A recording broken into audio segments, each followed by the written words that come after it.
Good morning. Welcome to technical session number 33, installing Windows. Seems like a pretty straightforward operation. Sometimes it is, but there are different types of installations, different ways we would go about this, in different scenarios in which we would enact these things.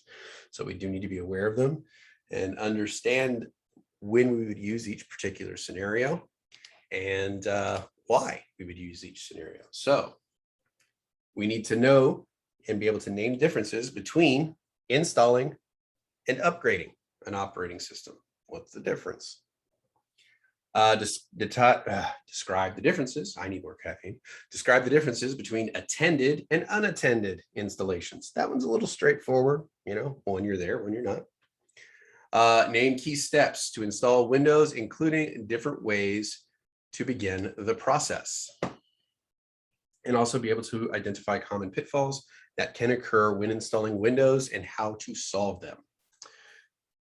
And after that, we're going to compare and contrast the upgrade requirements. Real big one. They ask these questions over and over and over and over and over again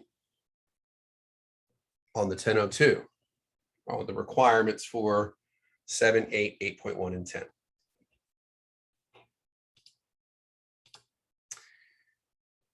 BSMs for this particular one, communication. As we are learning this morning, caffeine aids in this fact, at least, when we're first getting started. Being able to communicate with your teammates, be able to effectively and efficiently convey information, understand who you're talking to and how you're going to communicate with them. I'm going to talk to my coworkers very differently than I'm going to talk to a customer. There's going to be different lingo used. I'm not going to need to explain everything. It's going to be very short, clipped, industry-related information.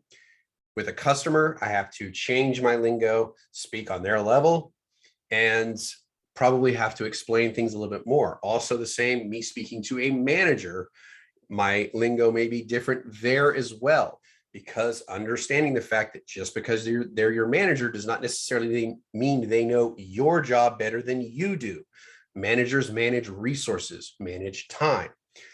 That is particularly what they're good at. It isn't necessarily they're going to be better at IT than you are, but they're seeing more of a holistic picture of the organization. Also, persistence. This one does keep coming up, interestingly enough. We want to remain diligent in our pursuit of answers. We don't want to be cognitive couch potatoes. We want to pursue these answers, understand why we're doing the things we're doing. And if we cannot solve a problem, if we have to hand it off, go back later and figure out how that problem was solved. So the next time we will be better equipped to handle it.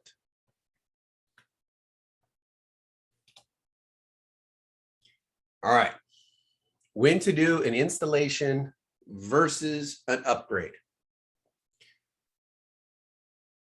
So there are various situations that might require Windows installation. If you're upgrading to a different version or edition, if needed, there is, if you're moving from Windows 7 to Windows 8, you typically can do just an upgrade. We talked about like the Windows environment transfer, the WET, which will move your files and contacts and settings on up to the next setting. That's what upgrades do. You don't lose anything. It moves everything along with it. There are programs inside that will aid in this process. Also, the other way is a clean install. Say if I'm going from Windows XP to Windows 10, I don't want to install 10 different operating systems to go through that upgrade path. So what I may end up doing is backing up my files and then do a clean install, which is where I'm just pretty much wiping everything clean, performing the King method, and installing a fresh operating system on top of the computer. There is a repair install. So say you've been infected with malware, or some other, like some program you have installed might have damaged some of the key files in the kernel or something like that. You can do a repair installation, which will go back and repair those files that may have been damaged, deleted, or moved, which is something that some viruses do. They will delete files damage files or move those files or rename them so that they're unable to be located. So a repair installation would solve this. Multi-boot or dual boot. This would be if you wanted to run multiple operating systems on a single computer. You can have this set up in a Mac. It's called Boot Camp. So you can actually run Boot Camp. So when you first turn on your computer, it'll ask you to select which operating system you wish to run, and then it will boot into that. There's another one that Mac uses called Parallel, which is a little more functional. Some people like it. Allows you, even on a Mac, to be able to work in Windows if you wish without using a virtual machine. Or if you want to run Linux or something like that, you can have all these operating systems installed on a system through partitioned hard drives, and then through the boot process, tell it which one you want to boot to at that time. Yes, you can run Linux on a Mac. Remote network installation. If I have 500 computers, I need to set up for workstations for my company. Say they're upgrading all of their workstations. If I have 500 workstations, I don't want to go to each individual workstation, install the operating system, move to the next one, install the operating system, move to the next one, install the operating system. I don't want to do that. It's going to take way too much time, and there are much easier ways to do it. So we can do a remote network installation where we can push the operating system out to all working stations that we deem necessary. It is a much faster, more efficient way to get operating systems on multiple computers so long as they're already on the network. Questions, comments so far?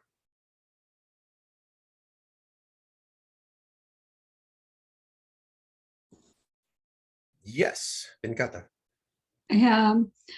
Remote installation, can you please explain me more once more? Yeah.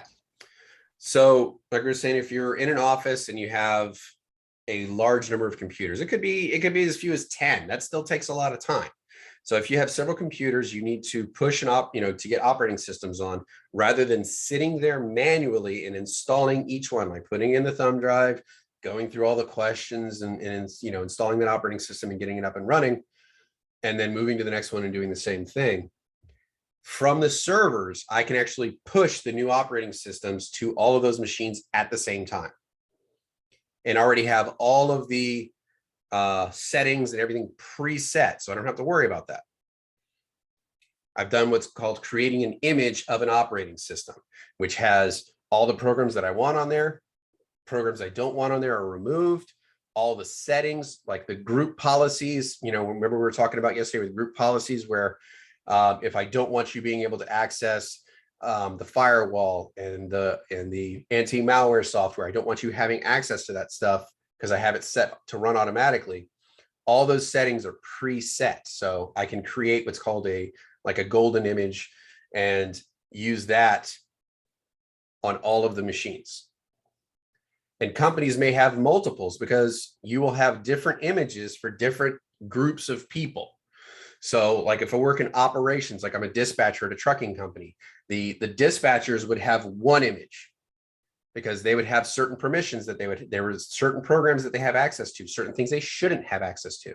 And then I would have a totally different one for my accounting department because they're going to need access to the financial records. They're going to need customer lists and all that stuff. So they're going to have different permissions. So I would create an image for each group.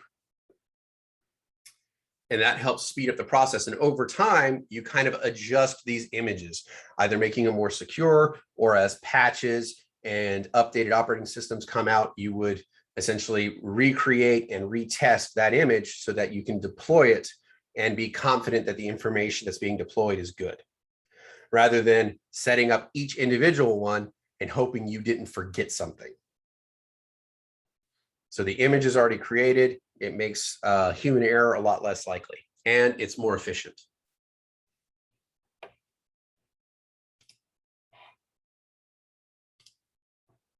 All right, good question. Any others?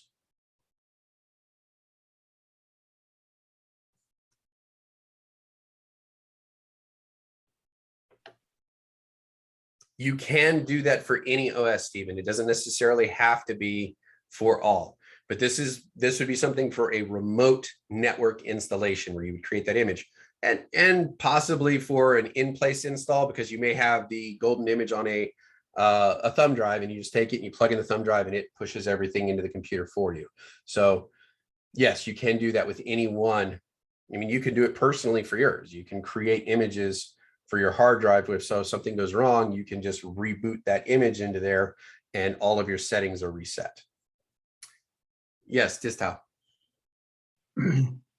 My question was to the same thing, but who have the access, who control this remote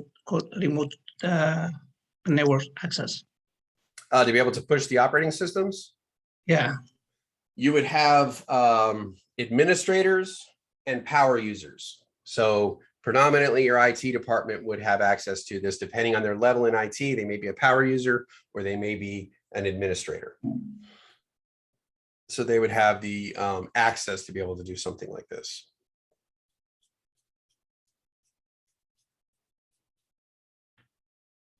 Yes, Jessica. I'm just curious, with the remote network installation, is that something where, because I know sometimes, I don't know if you guys recall in any working environment where like the IT person would be like, look guys, make sure you do this before you leave. Is that part of, I guess, is that some, I want to confirm that's something you would do, I guess, like before everybody gets in, after they leave? Well, typically, if you're going to be doing installs over a network, you're going to do that not during working hours. So you may have like a couple of weeks where this is going on, where you're doing X amount of computers a day. So if you have people that work night shift, those are the computers you're going to be doing during the day, because you're going to do this when they're not working, because you don't want to disrupt operations. And then your day shift people, you would do that at night. And typically speaking, you would hear them say, don't turn your computers off. Yeah, because that allows them to, yeah. So, and that would allow them to be able to access the computers when they were off. But we have something now called Wake on LAN, where even if you turn your computer off, they can send a pulse to that computer and turn it back on. So there are ways around it. Yes. Okay. So there are ways around it, but it's still easier if you just leave it on, because it's already set for them and it takes less time. Gotcha. Thank you. Typically, yes, it needs to be done through an administrative or power user account, Steve.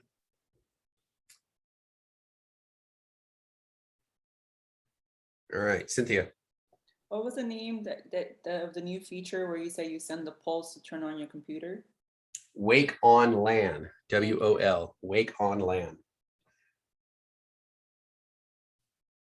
It's also a nice feature for your computer if you need to access your files and you're away from your house. If you turn it on, you can connect to your computer through the network. If you're like, like I'm here, my computer's here in Jacksonville, but if I go up to Ohio and like I forgot some files on my computer, I can actually create that Wake on LAN and wake up my computer at home so I can turn it on and then have access to my files. So you can actually set that up on your personal computers as well.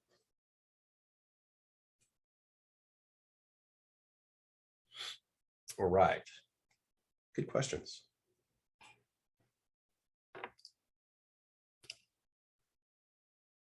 All right, types of installations. Attended. You are sitting there at the machine, walking through the installation, answering the questions as you're being prompted. So you're attending it, you're there, you're pushing through every piece one at a time, as you would normally on your personal computer when you're first starting it up or upgrading the operating system.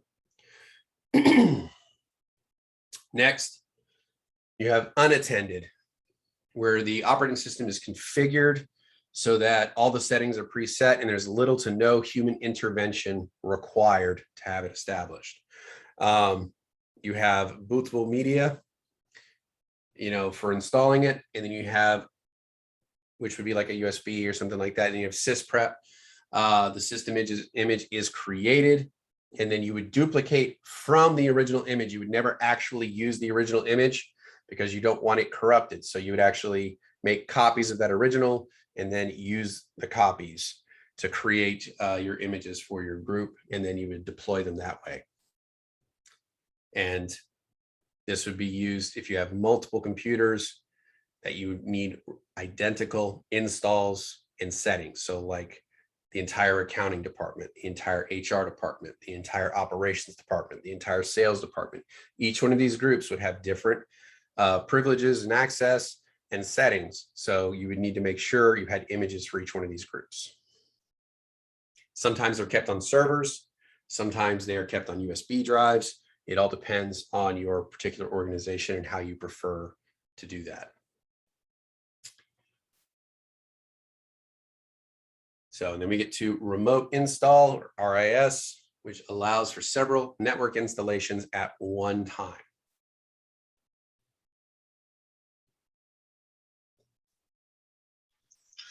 So please repeat that again. Remote install.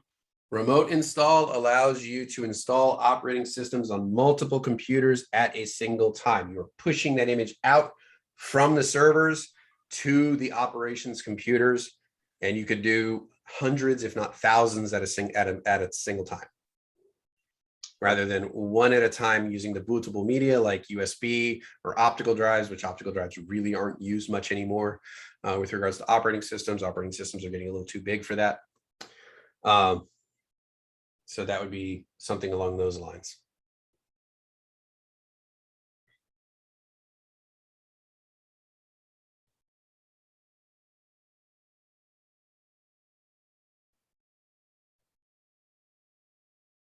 All right.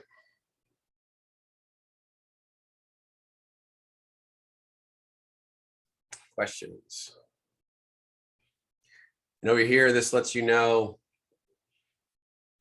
whether it works for clean install or upgrade. So an unintended install can do either a clean install or an upgrade. Attended install can do either a clean install or an upgrade. Clean install means everything is wiped clean. You're starting from the ground up and putting everything in fresh. Upgrade, you're moving from one version to another, and files, contacts, settings, and all that is migrated with it. With a clean install, that does not happen. Yes, Susan. Can you, I guess, even though the word image is very simple, I'm kind of trying to wrap my head around and get beyond what I see as an image, like graphically versus this. Well, an image in this case is literally like, when you're installing an operating system, if you ever installed, started up a new computer from scratch and done all the installs where you're answering all the questions, and then you go through and you can change your settings, you can set your background, you can set, what the icons look like, all this stuff. So it's creating like a snapshot of how all the little things that should be turned on at that moment. And then that is on there. And, so it's an image of a program at a point in time. So all the settings, all the bells and whistles, everything that needs to be turned on or disabled has already been done. So you don't have to think about it. You don't have to be like, oops, I forgot to turn off their ability to access control panel, something like that. It's already predetermined. It's an image of that program in its entirety. It doesn't move file like your, the documents and the spreadsheets that they may have created. It doesn't allow for that, but, it is a complete system where everything's been done the way you want it, and you can put it on there pre-programmed. Thank you, Cynthia. I was like fumbling around that.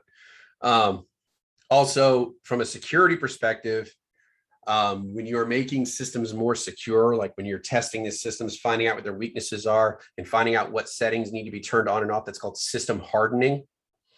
And so you can take that image and say, I want all these ports turned off, these electric ports turned off. I don't want people to have access through them because there are ways which they can use them as backdoors.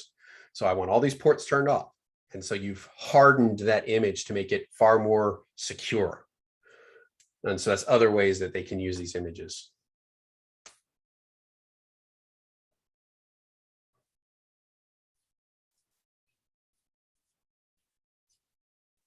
So shortcut, essentially a faster, more efficient way to get to the end result you want. All right.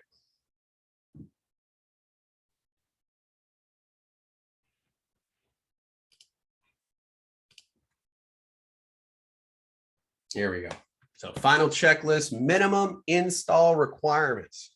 Does your system have everything it takes to be able to operate the operating system that you want to put on it? With Windows, it's pretty straightforward. My biggest gripe with Apple is it's based off serial number. So it doesn't matter how souped up your computer is. If your computer is X amount of years old, they do not allow it to upgrade, regardless of whether or not it can handle it. Windows, you just have to hit minimum checklists. If you hit those minimum checklists, you're able to install that operating system and it will function. Now, minimum does not mean optimal. It does not mean that is the best it needs to be, or it's going to run absolutely awesome if you have the minimum. This means this is the bare minimum for it to function. So the next 3 slides, we're going to go over Windows 7, 8, and 8.1 are together, and then Windows 10. Do you need to know this information? You need to know this information like the back of your hand. Like, you need to be able to rattle this information off very quickly, very easily. Screenshots are a must, although there's only a few key components in each one that we have to remember, because otherwise they're all the same.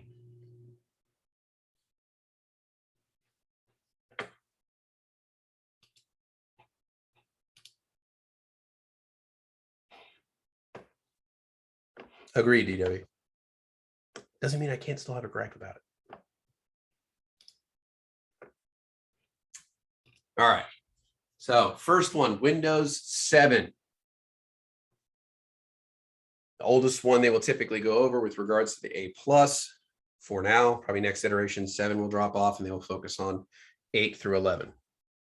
So you need a processor with a minimum of 1 gigahertz processing power, minimum 1 gigahertz. You need to have, there are 2 different kinds we deal with on each of these. We have our 32 gigabyte architecture and our 64 gigabyte architecture. So be sure to separate these 2.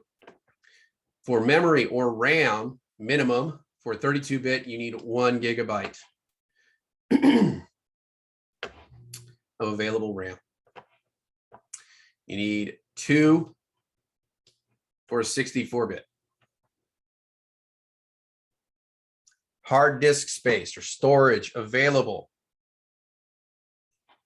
For 32, you need at least minimum 16 gigs free storage to be able to install a 32-bit Windows 7.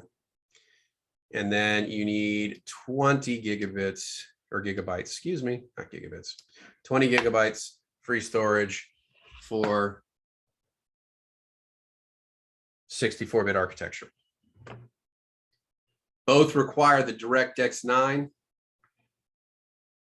with for video to be able to operate. Obviously, check mouse, check keyboard. Internet's not necessarily a requirement, though it doesn't hurt.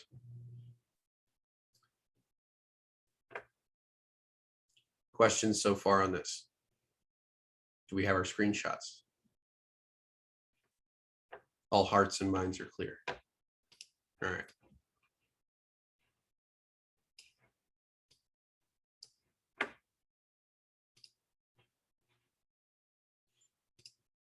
All right, Windows 8 and 8.1.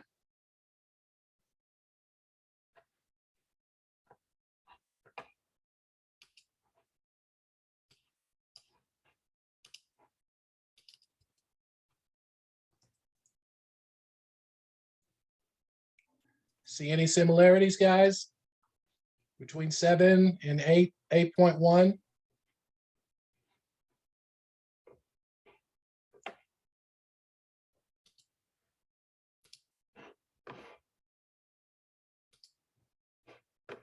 Very go. good.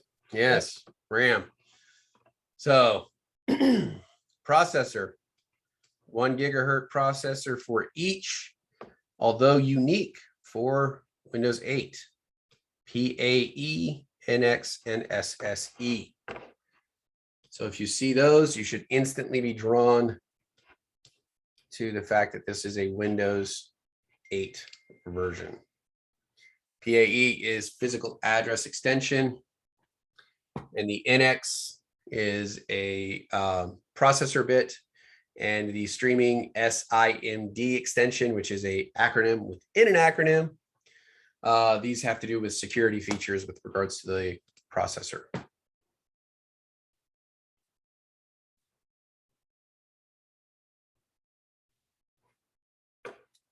Then we get into memory, which people said looks similar. We have 1 gigabyte for our 32-bit. We have a 2 minimum for our 64.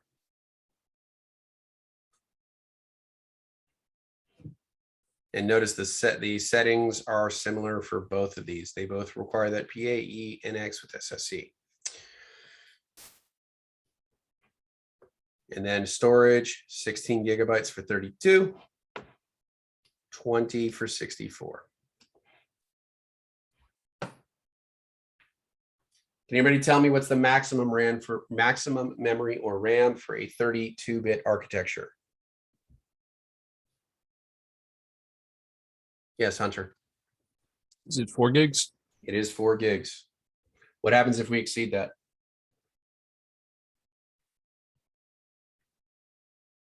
Only uses 4 and the other memory is just wasted. Doesn't recognize it, so it's wasted. Yes, exactly. So 4 gigs maximum for a 32. Anything additional is maximum, or is wasted, excuse me. So very good.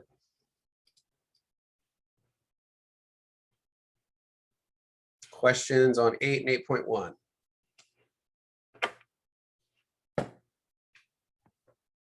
Kelly, could you go back to 7 for me, please? One back, one screen. I Thank you. absolutely can. So here we go. Here's 7. Just let me know when you're ready. DW, go ahead. Thanks. No problem. So basically the major difference between Windows 7 and Windows 8 and 8.1 are the processor that it needs the I forgot the acronym, but it needs all those like The extra ones. PAE, Yeah, and PAE, then SSN, and then NX. you don't need mouse and keyboard for 8, right? No, you do need it. It's there. I mean, but Yeah. that doesn't change. Oh, So okay. that hasn't changed. So yeah, you do need it. I mean, it's just, Okay. I didn't see it on the list, so that's why I was like, okay. yeah, no, it is required. But they also, they still do require that DirectX, 9 or higher. For 8 and 8.1, it did require a DVD-ROM, whereas 7, it could be a CD or DVD-ROM.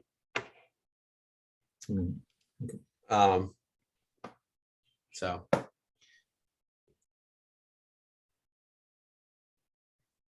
Yeah. All right.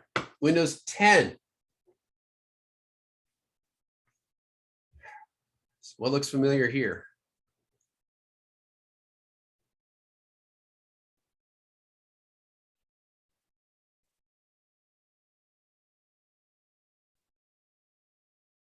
Steven got it.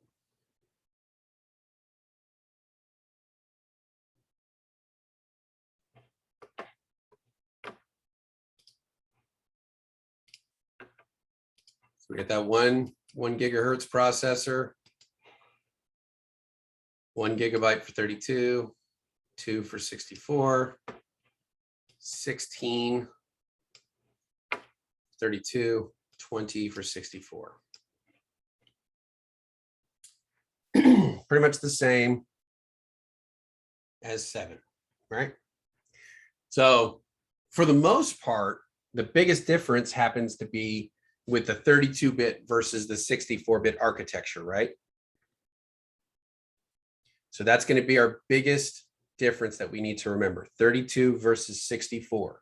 Other than that, for for the most part, it's always the same. You're always going to need a 1 gigahertz processor. For 32, you're always going to need 1 gigabyte of RAM, 16 gigs of memory. That never changes. The same on the 64, 1 gigahertz processor, 2 gigs of RAM, 20 gigs of storage space. That remains the same from 7 to 10. Processor side, the only thing that is different on 8, you have the extra stuff you needed. You needed the PAE, the NX, and the SSN. That's it. Relatively easy to memorize, right? So it's not nuanced for every single one. It's pretty much all the same. You just need to really remember the difference between the 32 and the 64. But I will tell you, you do need to be able to rattle this stuff off as, you know, like it's second nature, because you will see a multitude of questions on a test where they will ask about this. So PAE was physical address extension. NX and SSE were security features for the chip. It allowed for like extra security features for the processor.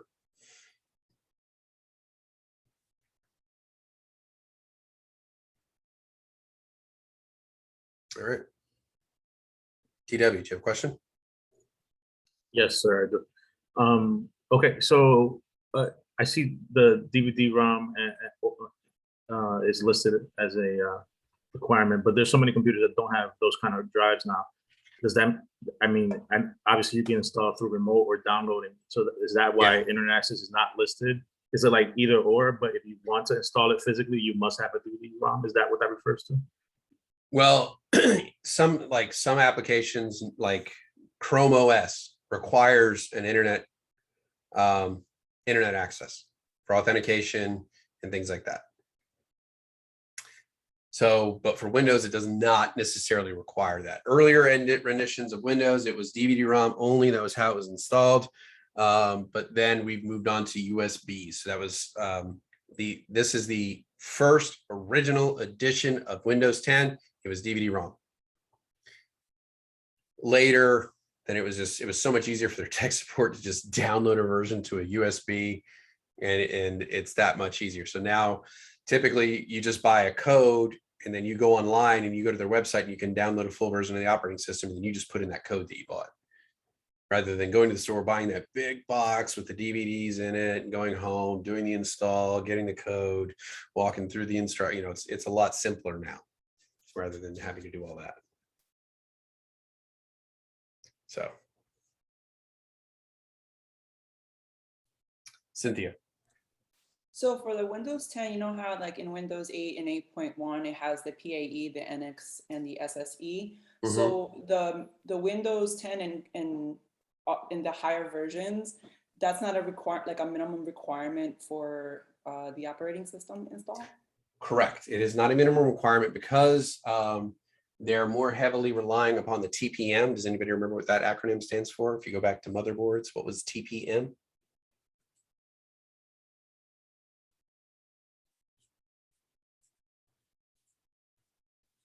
What was it used for?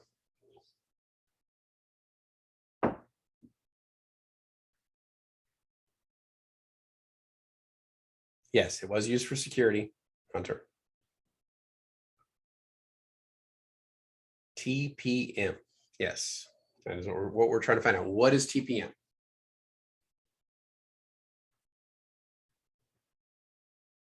Here we go. Got the first part. Here we go.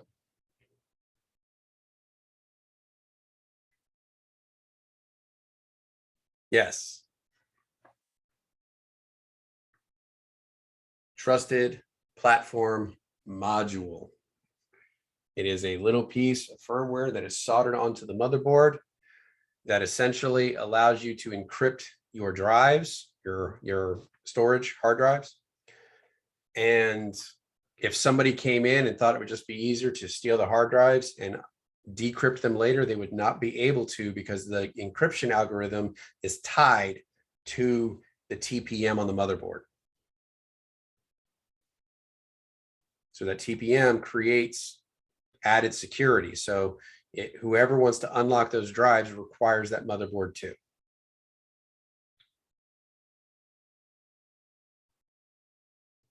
Yes, that is what they're referencing.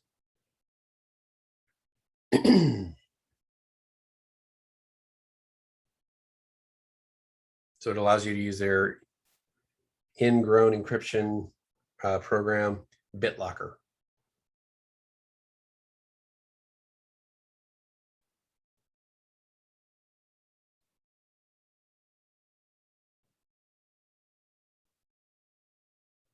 Yeah, it is not chip manufacturer specific.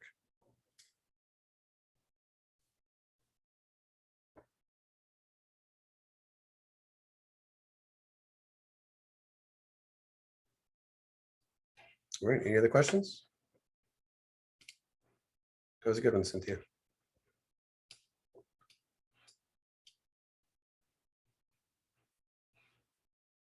All right, so we should all now be able to identify system requirements for 7, 8, 10, and 8.1, and both the 32 and 64-bit versions.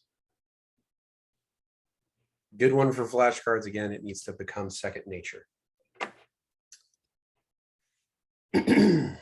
Though again, most of the stuff is the same. You want to focus on the pieces that are different.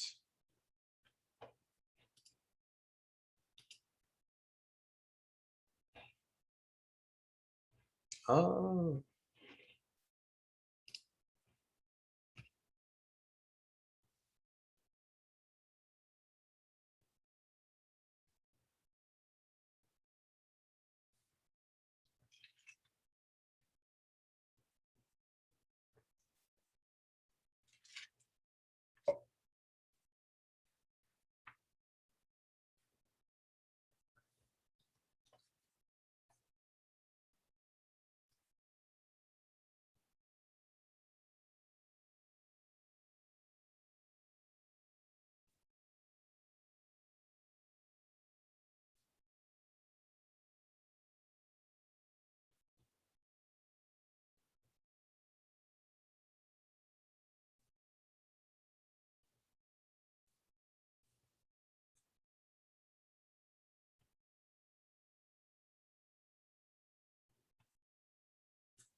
So memory minimums, free hard disk space, hard disk processor, memory requirements. Yep, sure. See it here.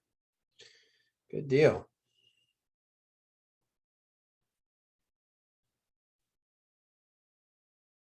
Somebody went above and beyond and threw in keyboard, mouse, and internet connectivity.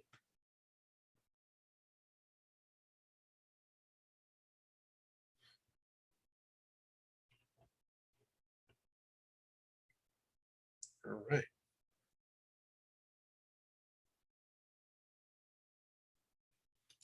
Deal. All right. Boot methods for installing and upgraded. So we have a DVD-ROM. Should be pretty familiar to most of us. And then we have USB, flash drive, solid state, all kind of interchangeable in this particular case. Most systems allow you to boot from USB, although many enterprise systems will have that turned off for security reasons.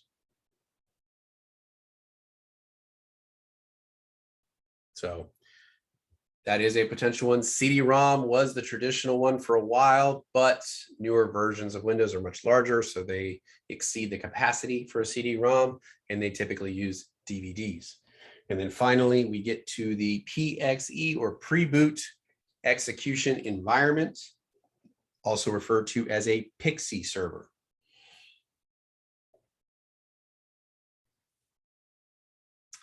Stephen, it would depend upon where you're installing it and who's doing the install, honestly. So for personal use, typically it's going to be flash drives.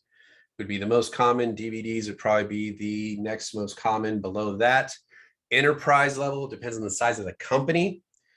But if you got about 50 or more employees, typically relying on a PXE server.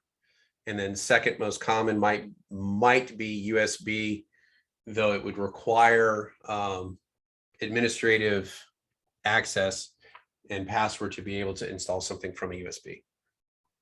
So we got pre-boot extension environment, also called a PXE server.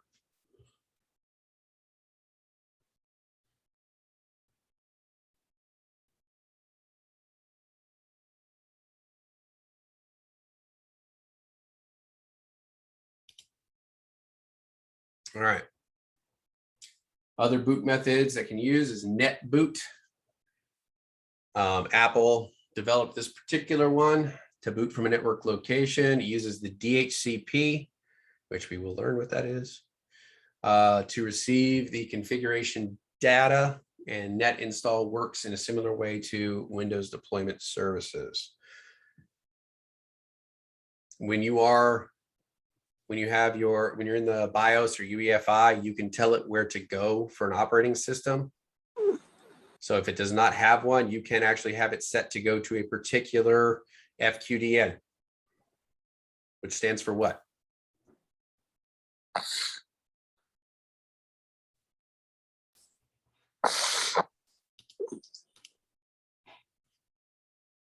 So FQDN, what is, go What was ahead. the question? I'm sorry, what was the question? So when you're setting up in your BIOS, you can set up a boot order to where it would go, I want you to go looking here first, here second, here third.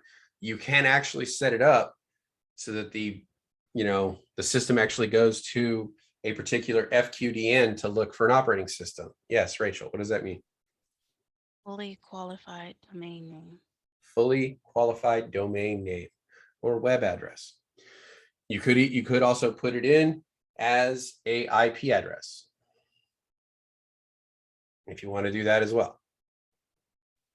So FQDN, fully qualified domain name, and that can be established in boot order. You could say, look at the USBs first, look to the hard drive second, third, go to this website if we need an operating system, because it needs to know where to go to look for the information to start up. So you have external hot swappable drives, similar to USBs. An external hard drive can contain all the installation files necessary for installation. Obviously, we remember hot swappable means it does not need to be off for you to be able to unplug it. So the internal drive can be set to boot first by configuring the BIOS, so it will look at it as another drive. So like we were saying, you need to set up your BIOS in priority order where you want it to go looking for operating systems. And then internal hard drives, you can have multiple operating systems on there by doing something that's called partitioning, which is essentially what it says it is. You're cutting up that hard drive into smaller chunks and you're dedicating those chunks for specific things.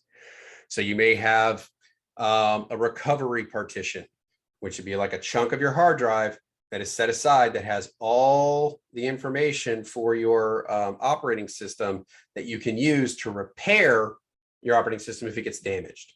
So it saves all those files on the hard drive for you. And it's in a section that is essentially cornered off from other parts of the hard drive. Now, say you want to have Linux, Mac, and Windows all on your computer. You can cut the hard drive into 3 pieces by partitioning it and put, as long as you have enough storage space in each one, remember we need the minimums. So as long as you have those minimums for disk space in there, you can create these partitions. So you can create one for Linux, create one for Windows, create one for Mac OS, and partition these hard drives out so that you can do a multi-boot and tell it which hard drive you wish to boot for, because you can name each partition. You can name one Linux, you can name one Windows, you can name it A, B, and C, whatever you wish to do. So basically partitioning, breaking it up into a single drive into smaller chunks, kind of separate it off from each other logically.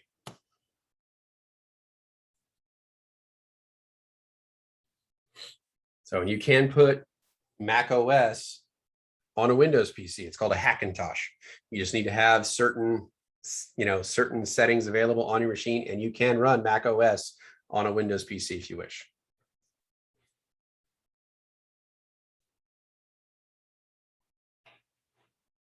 And vice versa. You can run Windows on a Mac.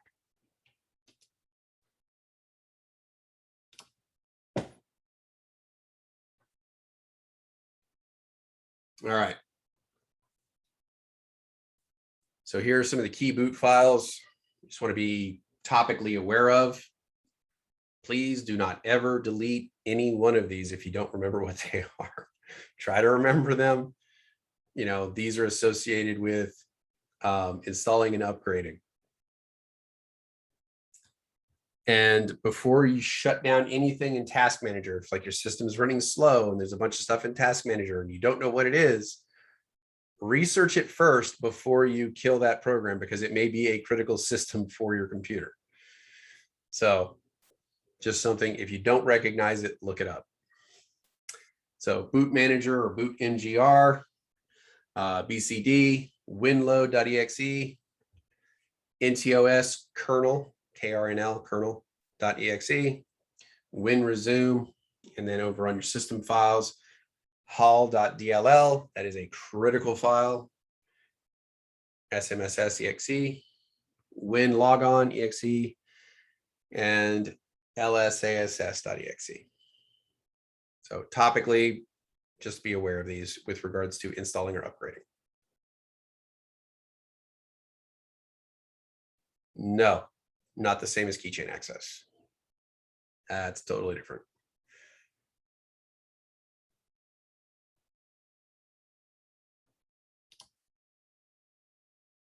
All right, decisions to make during installation, the size of the partition you are going to be working on. So remember, we have a minimum disk space of 20 for like a 64-bit hard drive. But how many files are we going to have there? How many programs are we going to have running there? So that would be the minimum just to get the operating system on. So depending on what we're going to be adding to it, we're going to need significantly more storage space. You know, so you may need 100 gigs, you may need 200 gigs or 5, what have you. So when you're creating it, you need to determine the size of the partition you're going to be operating off of if you're doing multi-boot. If you're not, it'll set it automatically, giving you the maximum amount of space possible based off of a single operating system. Network configurations. Where does it need to go to look to get to the internet? I know most of the times this happens automatically, but we will understand that a little bit better as we go.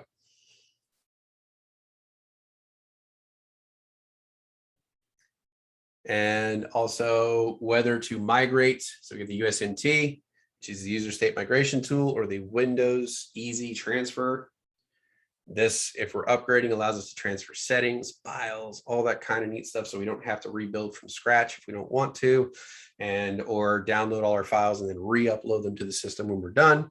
So those are great processes when available.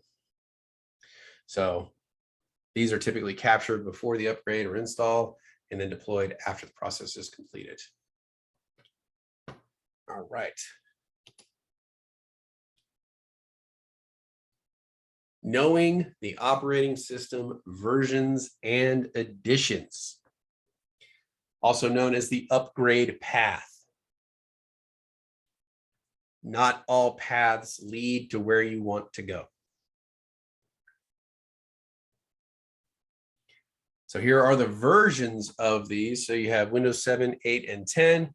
7 has Starter, Home Basic, Home Premium, Professional, Enterprise, and Ultimate, each giving you more and more bells and whistles to utilize through your operating system.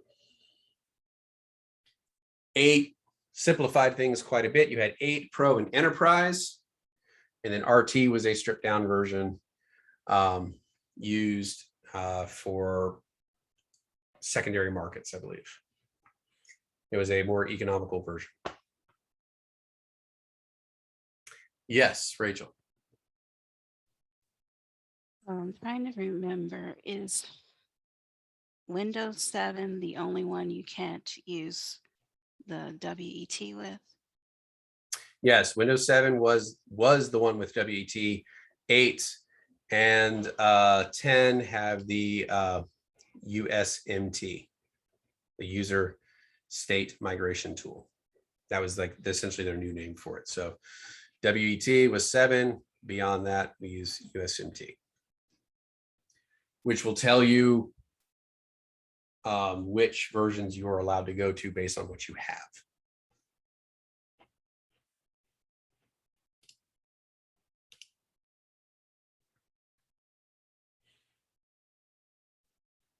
And then Windows 10, they decided they did not like the simplified version of only having a few. So they opened it back up to have Home, Pro, Enterprise, Enterprise, LTSB, and Windows Education. Being a student, I always loved the student versions because it was almost the full version for about a third the price. In fact, I was using my student version of Windows Excel up until about 6 months ago when they did the most recent upgrade in Mac and killed off all that stuff so that Microsoft could now be a subscription service. I'm trying not to be bitter. I only got about 15 years out of that software.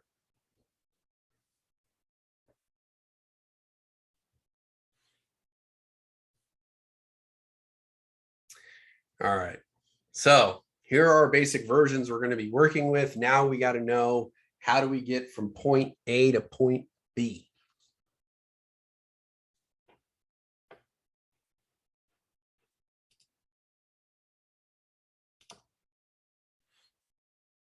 And also, Susan, now that I have an .edu email, I'm able to do it again. So I'm able to get things cheaper too now. Absolutely kills my wife because she's a teacher. She's like, I went to school for this. I studied for years. And it was like, yeah, I was just a really good student.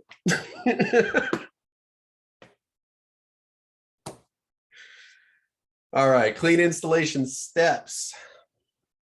So there can be many issues or pitfalls when you're installing operating systems, some of which may require another attempt to install. Like if there's an interruption or it doesn't quite go in, you might actually have to go back and start from scratch.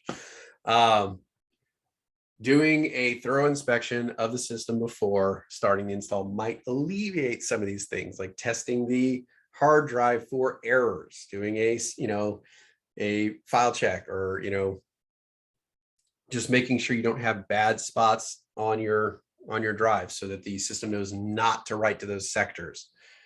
So that would be one key thing to do to kind of help prevent you from having to do it multiple times. Now, if you're performing a clean install or a dual boot, if there is no operating system installed on the PC, load the bootable media, whether it be a DVD-ROM, a USB, what have you, and then start following the prompts because it will boot into it. If the OS is already installed on the PC, everything on the hard drive will be erased and replaced. So nothing that is there will be saved. So if there are things on there you want to keep, back up your data. Because what's going to happen is it's going to go down to scratch, reformat everything, repartition hard drives, establish all file structures, and completely come up from scratch. That's what a clean install is. It's going from ground zero. So anything important, make sure it is already backed up. If you have a dual boot set up in your BIOS or UEFI, you can establish which partition you want to install this operating system to, and it will allow you to make that selection, and then you can load it up in there, and then you'll have the dual boot option when you boot up from the computer being off each time. You'll say, do I want to go to partition 1 or 2? And you'll be able to make those selections. If you're installing a 64-bit operating system when a 32-bit is already installed, you can only do this if the architecture allows it. So there are some chips that are 64-bit, there are some chips that are 32-bit, and there are some that allow for both. So if you're going from 32 to 64, make sure your processor allows for both. Otherwise, it's not going to work. And then if you're changing architecture, so if you're going from 32 to 64, your only option is a clean install. There is no upgrade. You can't upgrade from Windows 32, 7 Home to Windows 8, 64 Home. You cannot do that as an upgrade. It has to be a clean install.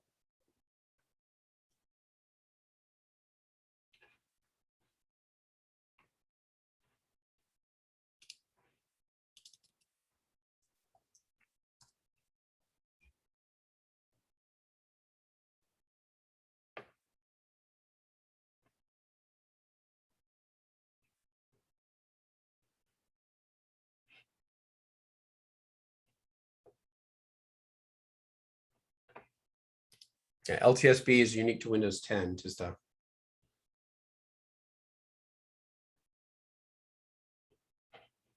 it's long-term service branch, I believe. All right.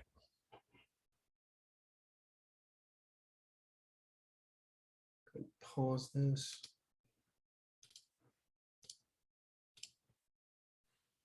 So after we install, what do we do after Windows installation? Well, we got lots of peripherals. We may have fancy keyboards, microphones, speakers, printers, applications that we need to be able to complete our job. You know, if we need Windows Office, we got to install that kind of stuff. Well, nowadays it's more of a web application, but back during this point, you actually had to install it. So you needed to go and load up any third-party drivers so you can get full functionality out of all peripherals you have. You may have basic use right out of the gate, but the drivers give you full use. Next, you got to update your time, date, region, and language settings. Make sure if you're in California, you're not tortured with East Coast time.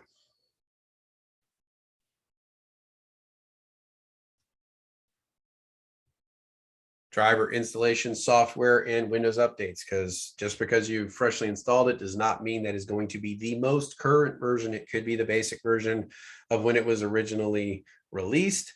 And then you have to actually go through and upgrade do all the upgrades, service patches, security patches, and everything that has been done since they came out with the original software. So all those updates need to be made.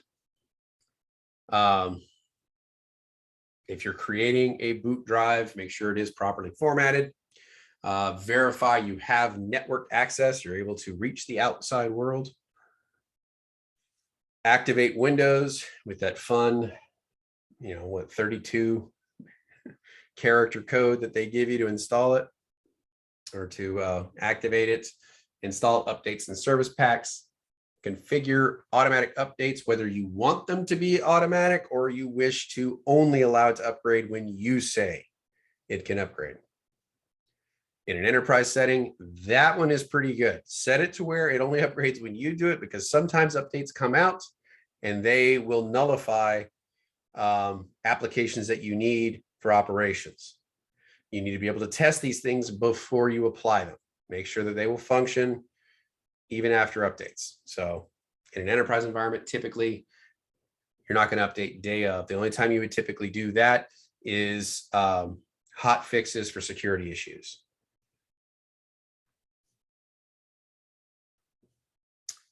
Install your hardware, install your applications that you need or you would want on there, and then set up your user accounts and transfer your old user data to the new system, and then turn features on or off that you need or do not need.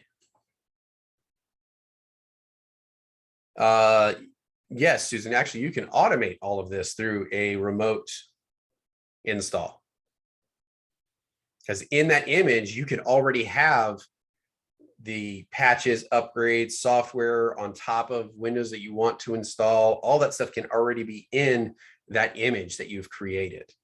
So all of this stuff is automated, so you don't have to worry about missing something. It's all already there in that original image and you push it out. So it is a very, very efficient way of setting up multiple workstations.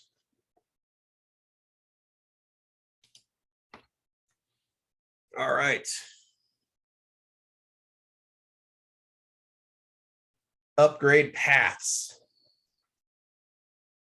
So Windows Upgrade OS Advisor. Windows created this Upgrade Advisor to kind of alleviate some of the issues that come up when you're trying to upgrade from one version to another. Is it possible? Am I allowed to? Are there extra steps that need to be taken in the process, or can I just jump from where I am to where I want to be? So the advisor will basically let you know if there are any known compatibility issues with the type of system you have versus the system you're trying to install. It can resolve some of these issues and give recommendations on what to do before you upgrade, so you can plan better for it. This first showed up in Windows Vista, which is the version before Windows 7, and can be downloaded for any operating system through the Microsoft website.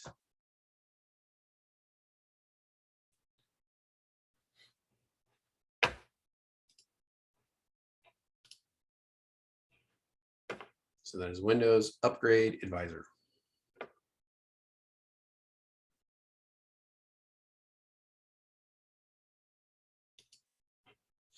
All right.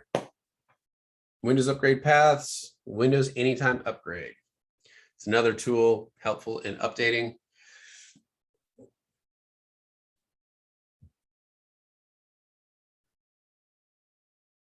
Allows you to basically see what features or what upgrade paths are viable. Now, if we're moving from Windows Vista to Windows 7, here are our paths. So if we have Vista Basic, we can go to Windows 7, Basic, Premium, or Ultimate. So we can go from there to all of the others. If we have Premium, we can only go to Home Premium or Ultimate. If we have Business, we can only go to Professional, Enterprise, or Ultimate. And then Enterprise can only go to Enterprise. Ultimate can only go to Ultimate. Typically, when you're upgrading, you cannot upgrade to a lower version. So I cannot upgrade from, you know, all the bells and whistles of Enterprise down to a Home Basic. It's not going to allow it. You can only upgrade up. You cannot upgrade down.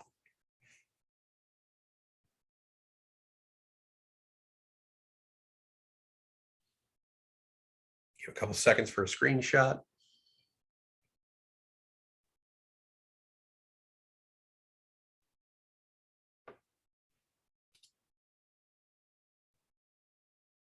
All right, next. Windows 7 to Windows 8. So you can go from Windows 7 Starter to 8 and Pro. I'm not going to necessarily go through all of these. Again, Enterprise only goes to Enterprise. Ultimate goes to Pro because they don't have an Ultimate version of Windows 8. So Pro was their version of it. And again, as you see, the trend continues where you can only go, you know, level with where you are or up. You cannot upgrade to a lower version of the Windows you have. We'll give another couple seconds for a screenshot.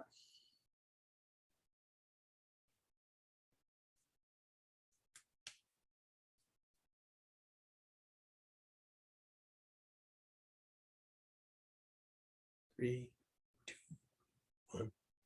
Next. All right.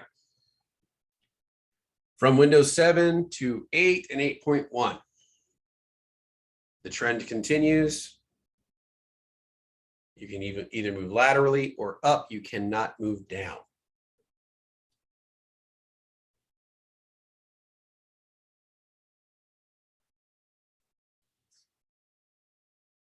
And specifically from 7 to 8, you can keep your personal files, but not applications. The applications there was a change in the, I guess, architecture of the code.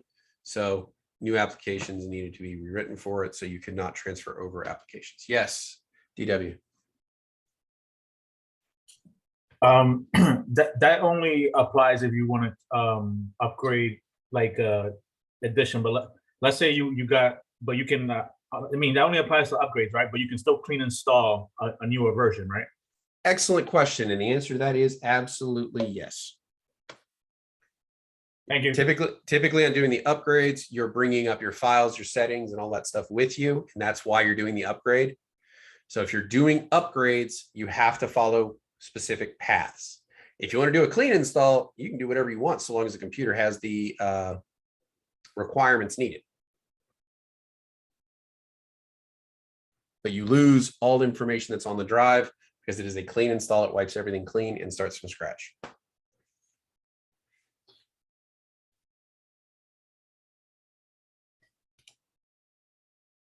Then Windows 10. You can go from Windows 7 or Windows 8 into these various versions of Windows 10. Notice Vista is not on this list. So if I have Vista, I have to upgrade to Windows 7. And then from there, I can upgrade to Windows 10. So there's an extra step involved.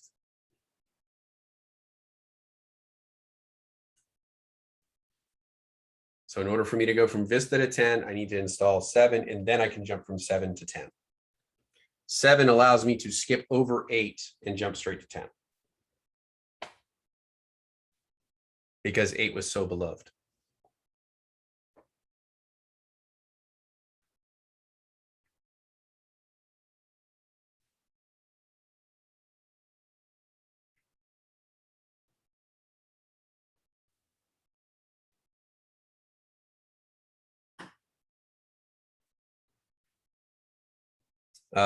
Stephen, could you reiterate your question, or has it been answered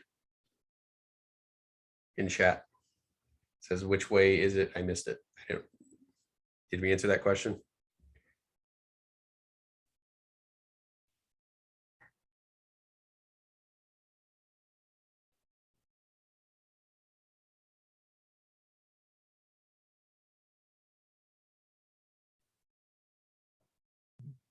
I think he stepped away. Oh, he's there.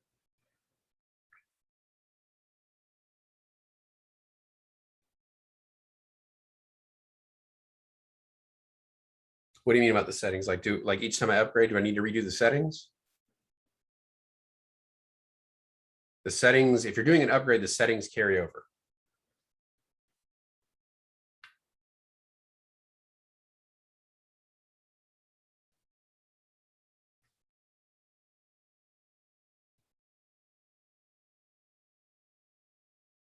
So, Yeah, it's kind of like what Susan was asking. okay. Like for after the installations, like time, date, driver installation. Mhm. Do we have No, to if you're doing an upgrade, no, you don't have to do all that stuff. It carries over. If you're doing a clean install, you have to do all that information.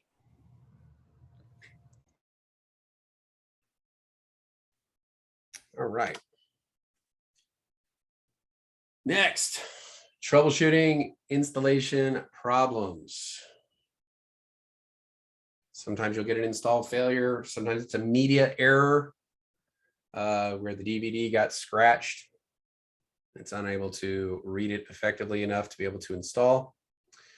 RAID array not detected. That means probably additional drivers need to be downloaded so that it can recognize it again. Though I know we all have great affection for RAID arrays at this point. We see them in our dreams. Heck, we can't even see some, pest control commercials now without having flashbacks about RAID arrays. So it's become a part of us. No boot device present. It's either your bad disk or the CMOS is not set to look at that optical drive first. So you need to go back into your BIOS, make sure it's set to check things in the particular order so it knows where to look for things. And also check your media, make sure the disk isn't scarred up or scratched up. There are, you can buff them out. They do have kits that'll do that. I mean, I've had DVDs that people have given me, like, oh, I can't get it to work. It looks like they literally drug it down a sidewalk. It's so scarred up. And I've run it through some of these cleaning things that have like a really fine grit sandpaper, cleans them right up and they work perfectly.